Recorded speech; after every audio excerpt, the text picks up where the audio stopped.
എല്ലാവർക്കും ചിലപ്പോൾ ഒരേ കണക്ക് മേളിലെത്തിപ്പെടാൻ പറ്റിയെന്ന് വരില്ല. അതുകൊണ്ടാണ് പലരും എഡ്യൂക്കേഷനിൽ വീക്കായി പോകുന്നതും സപ്ലിയും ബാക്കും കാര്യങ്ങളും തോറ്റു പോകുന്നതൊക്കെ.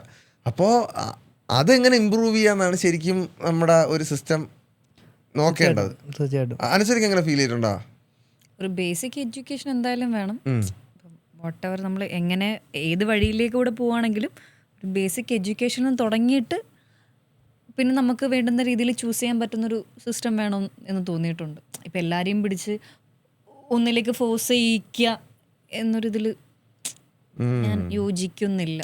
പറഞ്ഞ പോലെ എല്ലാവർക്കും ഈ പഠിക്കാനുള്ള ഒരു ബുദ്ധി, ശരിക്കും ആക്ച്വലി ആ ബുദ്ധി, ആ ഒരു കോൺസെൻട്രേഷൻ പവറോ അത്രയും സാധനം വേണമെന്നില്ല. കോൺസെൻട്രേഷൻ പവർ തന്നെയാണ് അത്. ഭയങ്കര എന്താ പറയുക, ഈ പറഞ്ഞ പോലെ എല്ലാ സ്കൂളിലും പഠിക്കുന്നവർക്ക് ഭയങ്കര പ്രയോറിറ്റി കൊടുക്കുക, അവരെ ഭയങ്കര നന്നായിട്ട് ട്രീറ്റ് ചെയ്യുക. Front benches back benches debate കാലാകാലങ്ങളായിട്ട് അങ്ങനെ ഇതാക്കുക, ആ പരിപാടിയുണ്ട്. അങ്ങനെ ഇപ്പം എന്താ പറയുക, ആ കോൺസെൻട്രേഷൻ പവർ ഇല്ലാത്തതിന് നമ്മൾ ടീച്ചേഴ്സും എല്ലാവരും ട്രീറ്റ് ചെയ്യുന്ന രീതി ഭയങ്കര ഡിഫറെൻ്റ് ആണ്. അത് നമ്മുടെ മെൻ്റൽ ഹെൽത്തിനെയും ബാധിക്കും.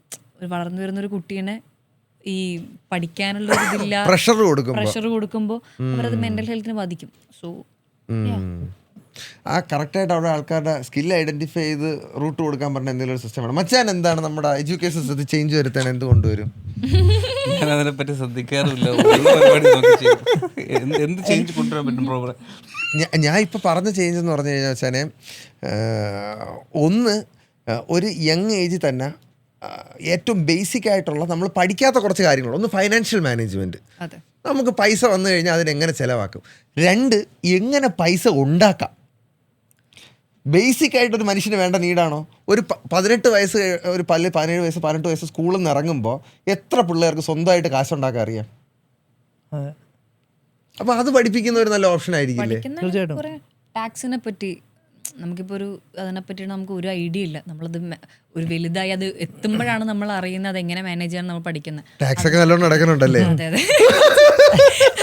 ഞാൻ എപ്പോഴും ടാക്സിന്റെ ഒരു ബേസിക് സെക്സ് എഡ്യൂക്കേഷൻ പിള്ളേർക്ക് കൊടുക്കാം. മെന്റൽ ഹെൽത്തിനെ പറ്റിയിട്ട് ഡെഫിനറ്റ്ലി ആ പറഞ്ഞ പോയിന്റ് ഹൈലി നോക്കേണ്ട കാര്യമാണ് ഈ സെക്സ് എഡ്യൂക്കേഷൻ്റെ കാര്യം.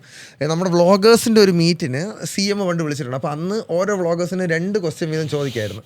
അപ്പോൾ അതിനകത്ത് ഞാൻ ചോദിച്ചൊരു ക്വസ്റ്റ്യനാണ്, നമ്മുടെ കരിക്കുലത്തിൽ എന്തുകൊണ്ട് സെക്സ് എഡ്യൂക്കേഷൻ എന്ന് പറഞ്ഞൊരു സംഭവം ഇതുവരെയും പ്രോപ്പറായിട്ടില്ല.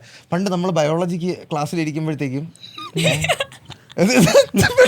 പെട്ടെന്ന് ബയോളജി ക്ലാസ്സിൽ ഇരിക്കുമ്പോൾ അല്ല നമ്മൾ 9ാം ക്ലാസ്സിൽ ആ ഒരു സമയം ആകുമ്പോഴത്തേക്കാണ് ഈ റിപ്രൊഡക്ഷൻ്റെ ചാപ്റ്റർ. അപ്പോൾ നമ്മളാണെങ്കിൽ ആകാംക്ഷയോടുകൂടി കാത്തിരിക്കുകയാണ് ക്ലാസ്സിൽ. ഇന്ന് നമ്മൾ മനസ്സിലാക്കും ഇതിനെക്കുറിച്ചുള്ള എല്ലാ രഹസ്യങ്ങളും.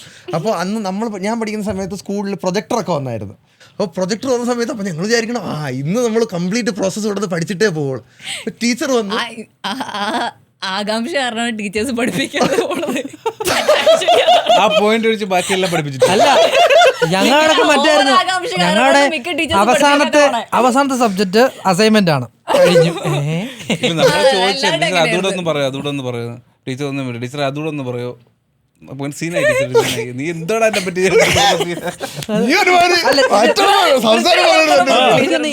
കുട്ടികൾക്ക് കൊടുക്കുന്നതിനേക്കാളും കൂടുതൽ എനിക്ക് തോന്നിയിട്ടുള്ളത് പേരൻസിനും ടീച്ചേഴ്സിനും ആദ്യം കൊടുക്കണം. ആദ്യം പേരൻസ്, അതിപ്പോൾ പഠിക്കുന്ന കാര്യത്തിലാണല്ലോ. ഒരു കുട്ടി ഏത് കോഴ്സ് എടുക്കുന്ന കാര്യത്തിൽ എൻ്റെയൊക്കെ പേരൻസിന് ആകെ അറിയാവുന്ന ഒരു MBBS ഉണ്ട്, ഒരു എഞ്ചിനീയറിംഗ് ഉണ്ട്, അല്ലാതെ ലോകത്ത് എത്ര കോഴ്സ് ഉണ്ടെന്ന് ഒന്നും അറിയത്തില്ല. അപ്പോൾ അവർക്ക് ആദ്യം ബേസിക്കലി അത് കൊടുക്കുക. ഇന്ന കോഴ്സുകളുണ്ട്, ഇതൊക്കെയാണ് ഇവിടെയൊക്കെ പഠിപ്പിക്കുന്നത്. അത് അടിച്ചു കഴിഞ്ഞാൽ സ്വന്തം വീട്ടിൽ നിന്ന് തന്നെ അവനൊരു സപ്പോർട്ട് കിട്ടും. എൻ്റെ പേരൻസിന് ബേസിക്കായിട്ടൊരു പരിപാടി അറിയാമല്ലോ. അപ്പോൾ എനിക്കിത് കമ്മ്യൂണിക്കേറ്റ് ചെയ്യാമല്ലോ. ഇപ്പം എനിക്ക് എഡിറ്റർ ആവണമെന്ന് പറഞ്ഞിട്ട് ഞാൻ വീട്ടിൽ പോയി പറഞ്ഞു കഴിഞ്ഞാൽ എഡിറ്ററോ മറ്റേ നീ ഒന്നെങ്കിൽ ഇത് അല്ലെങ്കിൽ അത് എന്നുള്ളത്. അതേപോലെ തന്നെ സെക്സ് എഡ്യൂക്കേഷൻ്റെ കാര്യത്തിലാണെങ്കിൽ പേരൻസിനെ ഉൾപ്പെടെ വരുത്തിക്കൊണ്ട് കൊടുക്കുക. നിങ്ങളുടെ ആൺമക്കളെ ആണെങ്കിലും പെൺകുട്ടികളെ ആണെങ്കിലും ഇത് നിങ്ങളുടെ വീട്ടിൽ തന്നെ ഇതൊക്കെ പഠിപ്പിക്കുക. ഇതിന് ശേഷം ഇതിലേക്ക് അതാണ്. അപ്പോൾ ടീച്ചേഴ്സിനാണെങ്കിലും ഇവരുമായിട്ട് കമ്മ്യൂണിക്കേറ്റ് ചെയ്യാൻ ഇതുണ്ടല്ലോ.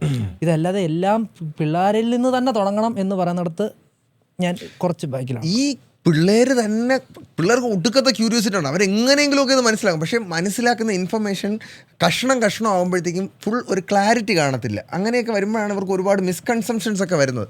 ഇപ്പം ഞാൻ പറയട്ടെ, എൻ്റെ അമ്മയ്ക്ക് പീരീഡ്സ് ഉണ്ടെന്ന് എനിക്കറിയാം, അല്ലെങ്കിൽ ഇതാണ് ഇതിൻ്റെ കാര്യങ്ങൾ എന്ന് എനിക്കറിയാമെങ്കിൽ ഓക്കെ.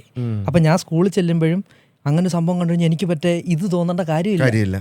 എനിക്കിത് തോന്നണ്ട. അപ്പം സ്വന്തം പേരൻസ് തന്നെ സ്വന്തം മക്കളോട് പറയാം, ഇതാണ് ഇതിൻ്റെ കാര്യം, ഇത് ഇന്ന കാര്യങ്ങൾ കൊണ്ടാണ് ഇത് പറഞ്ഞു കൊടുക്കുക, അതപ്പോൾ അവൻ ഓക്കെ. ഇതല്ലാത്ത പക്ഷേ ഇത് ഭയങ്കര ഒളിച്ചും പാത്തും ഒക്കെ വരുമ്പോൾ ഉണ്ടാകുന്ന പ്രശ്നം എന്ന് വെച്ച് കഴിഞ്ഞാൽ കൂടെ പഠിക്കുന്ന ഒരു പെൺകുട്ടി ഇങ്ങനെ വരുമ്പോഴത്തേക്കിനും മറ്റേ ആ മൂഡിലേക്ക് മാറും. അതപ്പോൾ ഞാൻ എപ്പോഴും പറഞ്ഞത് സ്വന്തം വീട്ടിൽ നിന്ന് തന്നെ നിങ്ങൾ ഇതാണെന്നുള്ള പരിപാടി പറഞ്ഞു കൊടുക്കുക. ഇത് ബേസിക് സാധനങ്ങൾ പറഞ്ഞു കൊടുക്കുക. അപ്പോൾ അവൻ ഓൾറെഡി മൈൻഡിലുണ്ട്.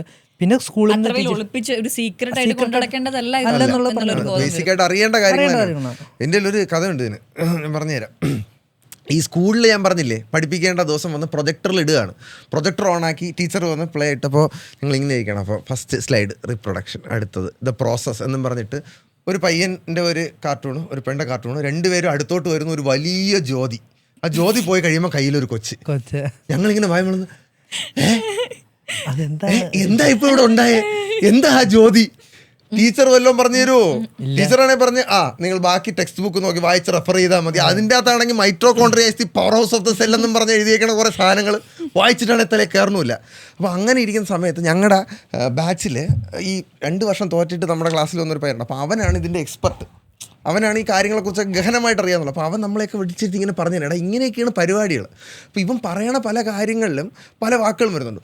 കോണ്ടം എന്നൊരു വാക്ക് വന്ന്, അത് കഴിഞ്ഞിട്ട് സ്പേം എന്ന് പറഞ്ഞ വേറെ. അപ്പോൾ ഇതൊക്കെ നമ്മളിങ്ങനെ ഈശ്വര ഇതൊക്കെ എന്തായാലും പറയണമെന്നുള്ളൊരു ക്യൂരിയോസിറ്റി ഇരുന്ന് കേട്ടോ. അപ്പോൾ എന്നിട്ട് ഞാൻ എന്തെന്നറിയാമോ, ഇത് എന്തായാലും പറഞ്ഞ് അപ്പോഴാണ് വീട്ടിൽ കമ്പ്യൂട്ടറും ഇൻ്റർനെറ്റും ഒക്കെ വന്നിരുന്നൊരു സമയമാണ്.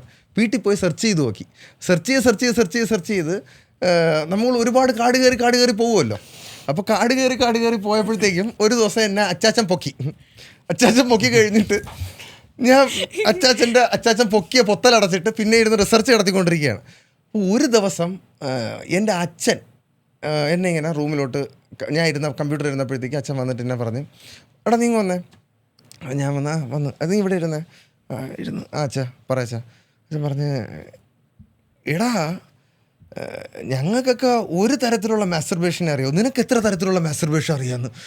ഞാനാണെങ്കിൽ ഭൂമി പിളർന്നങ്ങ് താഴെ പോയാൽ മതി എനിക്ക്. അച്ഛനാണ് ചോദിക്കണത്. കാര്യം എന്താണ്, ഞാൻ എൻ്റെ ഇൻ്റർനെറ്റ് ഹിസ്റ്ററി മൊത്തം അച്ഛൻ വായിച്ചിട്ടിരിക്കുകയാണ്. ഞാൻ how many what to do ഒരു വലിയ സെർച്ച് ഹിസ്റ്ററി അച്ഛൻ അത് എടുത്ത് വെച്ചുകൊണ്ടിരിക്കുകയാണ്. ഞാൻ അവിടെ ഇരുന്ന് ഉരുവി. എൻ്റെ അവസ്ഥ ഒന്ന് ആലോചിച്ച് നോക്കിയാണ്.